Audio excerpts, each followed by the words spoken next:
हाय दोस्तों, मैं राजू और आप देख रहे हैं होममेड टेक्निकल चैनल। पिछली बार जो हमने 200 वाट का इन्वर्टर सर्किट बनाया था, जो कि मेरा पिछला वीडियो था, आप सबने उस वीडियो को बहुत ही प्यार दिया है। जो मैंने ये 200 वाट का इन्वर्टर सर्किट से इन्वर्टर बनाया था, लेकिन इस वीडियो पे बहुत सारे कमेंट आ रहे हैं कि हम उसी ट्रांसफार्मर से इस चार्जर से बैटरी भी चार्जर कैसे कर सकते हैं। अगर हम इस सर्किट को जो ट्रांसफार्मर लगाएंगे, उसी ट्रांसफार्मर से हम बैटरी भी चार्ज कर सकते हैं, लेकिन इसके कनेक्शन कैसे करने हैं ये देखेंगे। तो इस वीडियो में मैंने इसका कनेक्शन दिखाया है, जिससे आप उस तरह से कनेक्शन करके बैटरी भी चार्ज कर सकते हैं। तो चले इसे बनाना सीखते हैं। हाय दोस्तों, ये है एक 200 वाट का इन्वर्टर सर्किट, जो कि आपको पता ही होगा क्योंकि बहुत ही पॉपुलर सर्किट है ये, और बहुत ही बढ़िया तरीके से ये वर्क करता है। ये 200 वाट का इन्वर्टर सर्किट है। इसे चलाने के लिए हमें एक ट्रांसफार्मर की ज़रूरत रहती है, जो कि आप देख सकते हैं इस तरह का हमें ट्रांसफार्मर की ज़रूरत रहेगी, जो कि 12 वोल्ट का ट्रांसफार्मर है। ये जो है ये 5 एम्पीयर का है। इस सर्किट पे अगर आप अच्छी तरह से वर्क करवाना चाहते हैं तो 5 एम्पीयर से ज़्यादा एम्पीयर का आपको ट्रांसफार्मर इस पर लगाना पड़ेगा। तो ये बहुत ही बढ़िया से सर्किट वर्क करता है और इसका आउटपुट भी बहुत ही बढ़िया से निकलता है। तो हमने पिछली बार ये ट्रांसफार्मर लगा के एक इन्वर्टर सर्किट बनाया था, तो मुझे कमेंट आ रहे थे कि इस इन्वर्टर के साथ हम चार्जिंग भी कैसे करेंगे। तो इस सर्किट को हम इस ट्रांसफार्मर से कनेक्ट करेंगे और इसी के साथ हम इससे चार्जिंग भी इसके साथ करेंगे। तो चले इसकी वायरिंग करते हैं। तो इसकी जो वायरिंग है आपको पता ही है। इसकी जो 12 वोल्ट की जो दोनों आउटपुट है, इसे हम मॉस्फेट पे कनेक्ट करेंगे। तो मैं फटाफट से इसके कनेक्शन कर देता हूं।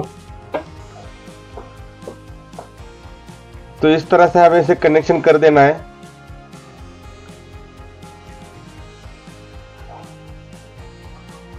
तो आप देख सकते हैं मैंने इस मॉस्फेट पे 12 वोल्ट का कनेक्शन कर दिया है और दूसरे मॉस्फेट पे भी 12 वोल्ट का कनेक्शन कर देंगे।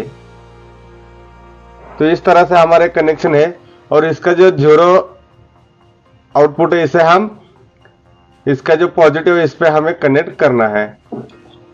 तो आप देख सकते हैं इसका जो पॉजिटिव है इस पे हमें कनेक्ट करना है। ये सिंपल कनेक्शन है अपना, जो हम पहले करते थे।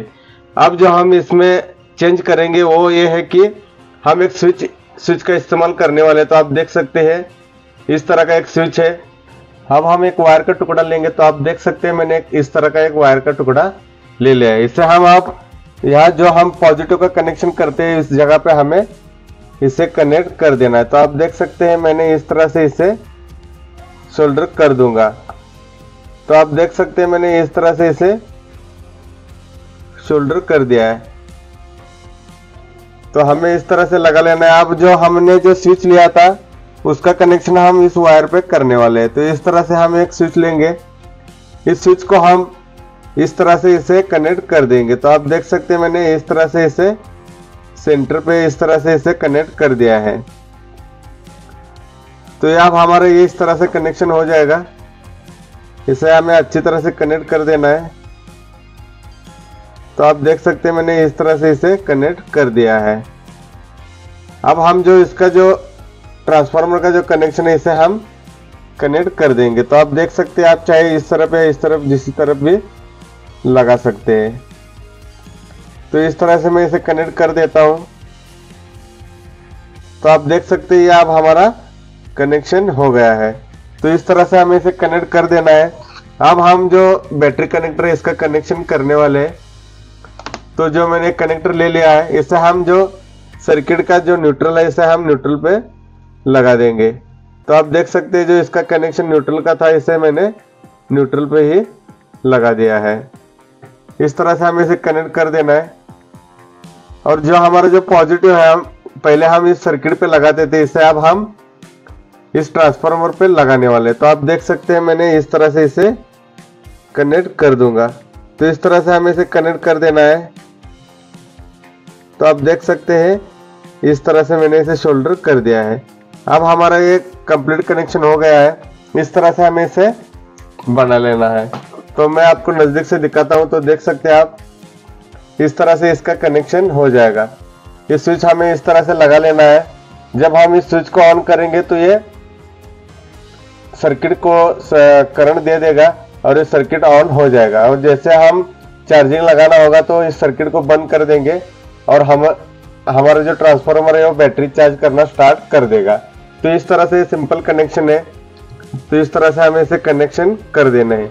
हमने यहाँ एक स्विच का इस्तेमाल किया है, आप चाहे तो यहाँ एक रिले का भी इस्तेमाल कर सकते हैं, लेकिन आप जब रिले लगाएंगे तो इसके लिए हमें और एक ट्रांसफार्मर लगाना पड़ेगा ताकि हमें रिले को ऑन ऑफ करना आ सके। तो इसके लिए हमने यहाँ स्विच किया है, स्विच लगाया है, तो इसको हमें कोई अलग से वोल्टेज देने की जरूरत नहीं है। तो आप देख सकते हैं, अब हम इसे बैटरी पे कनेक्ट कर देंगे तो इस तरह से हमारा इन्वर्टर बन जाएगा। अब हम इन्वर्टर चेक करने के लिए एक बल्ब लेंगे और इसका जो आउटपुट है इस पे मैं कनेक्ट कर दूंगा।